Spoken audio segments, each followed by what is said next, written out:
Hello, welcome to another video. Those that are following videos will see that we've already done a Carcoon video, but this is a different one. When my car went off to be machine polished and ceramic coated, we noticed on the four corners of the car that there was been some rubbing, and we couldn't work out how that had occurred until the detailer asked me how I'd stored the car, and I said I'd had it in a inflatable cocoon, which you lay the base part down and then you attach the top part and zip it all the way around, and while it's going up we found it had been rubbing the four corners. Now I bought the correct size from Carcoon, so it's not like I tried to cut corners and bought the smaller one. I bought the correct size they advised me to buy, but it still did it. So my detailer said, well, you better get rid of that, get something else. So I sold that, and I was very fortunate. I sold that at a time when Carcoon just weren't being able to produce any, whether it was COVID related or lockdown or whatever it was. There was a shortage of cocoons, so I managed to sell it to a chap down in Devon, Cornwall, somewhere, that was going to put a TR7 in it. Well, there's plenty of room for that because you could turn his car around in it. So he's bought oversized, but he was very pleased. So then I went out and ordered this in March. This is an inflatable cocoon, but it's in a frame, so it's like a garage, but it still has filtered air running through it. You blow it up like the last Carcoon to start with, and then you get inside it and build this frame. So we'll have a go with that. This only came a little while ago, like I say, I ordered it back in March. We'll have a go with that, see how we get on. Right, so there she is laid out. I bought a blue one to match the car, OCD. A couple of carbon filters to go on the back here, same as the last one, so we'll fit them and check zips are shut and plug it in.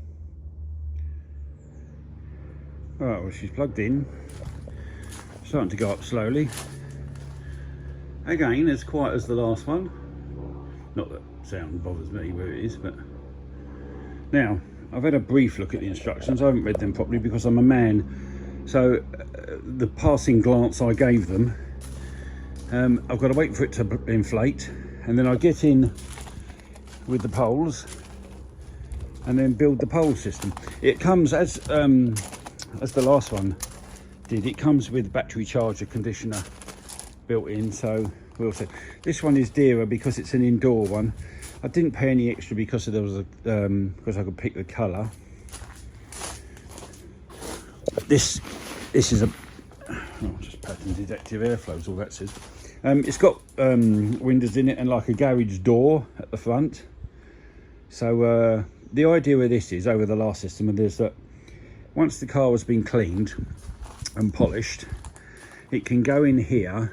The air is filtered, so the condition I put the car in will be the same condition the car comes out in. So I can prep a car for a car show car meet in advance, and when the car's in here, not one part of this apparatus will rub or touch the car. Well, obviously the tyres are sitting on the bottom before someone gets a bit cocky in the remarks, but nothing will touch the paintwork. They are. Nothing will touch the paintwork, so I would go and put the kettle on, but it's a bit hot, so I think I'll have a pint of squash, then we'll come back when that's ready. Well, it's coming along. It's been about 20 minutes. Won't take long. It's time to go up a treat.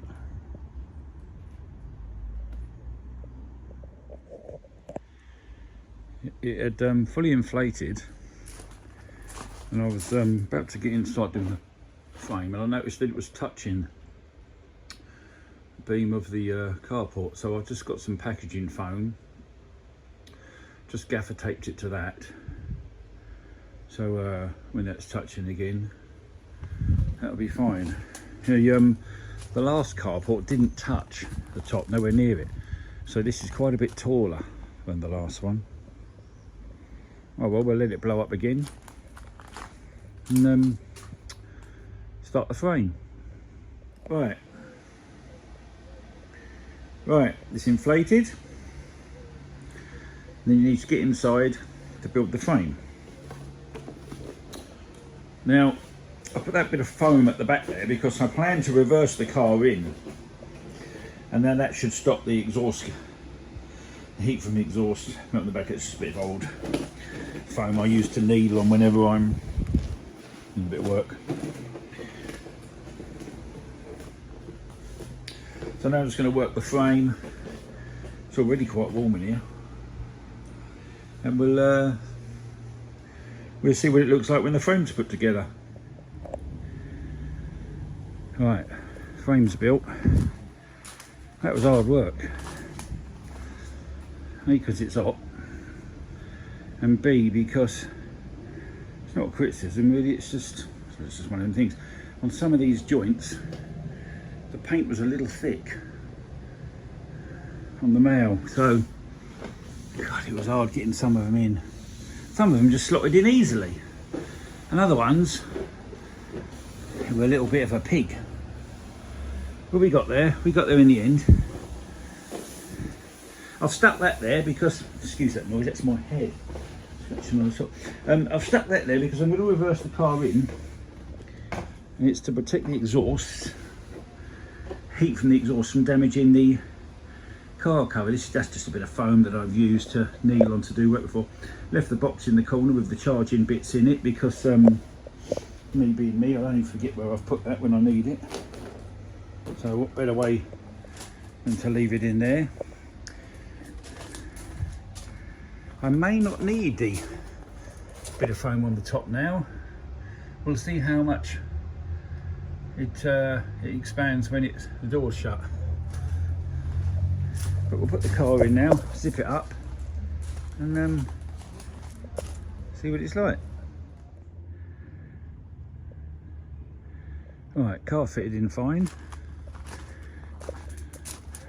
A little snug, but it's fine. No, nothing's touching, so it's all good.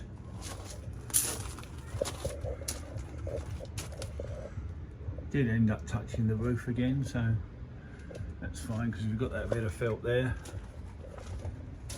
bit of foam, sorry, big pardon. Yeah, and then you unzip these sides to get in for the driver's door. No, it's all good. It's all good. Yeah, pleased with that. Thank you very much for watching.